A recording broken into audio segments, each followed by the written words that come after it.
Hello good morning বন্ধুরা। তো দেখো আজকে বৃহস্পতিবার, নিয়ে এলাম আবার নতুন একটা রান্নার ভিডিও। আর এই দেখো আমার মেয়ে এখানে পুজো দিচ্ছে, আজকে মাকে পরিষ্কার করছে। মাকে একটু দেখাই, হাতটা সরো। দেখো মাকে পরিষ্কার করছে, যেহেতু পিতলের মা কালো হয়ে যায়, ওই পাউডার দিয়ে একটু পরিষ্কার করে।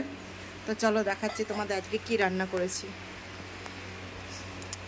আজকে বেশি কিছু করিনি, আজকে করেছি দেখো আলু দিয়ে বরবটি দিয়ে কাতলা মাছের ঝোল।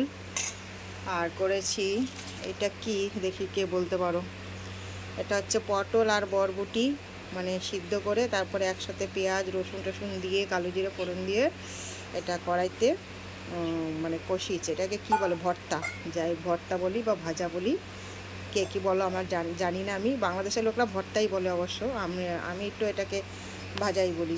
বাটা, ভাজা না বাটা। মানে কিছু পটল ছিল, মানে পেকে পেকে গেছিলো, পটলগুলো ফেলে দেবো তাই বানিয়ে নিলাম। এটাই খেতে খুব দারুণ লাগে, গরম গরম ভাতে খেয়ে দেখো বন্ধুরা। তো যাই হোক, আজকে রান্নাবান্না এটাই, বেশি কিছু করিনি।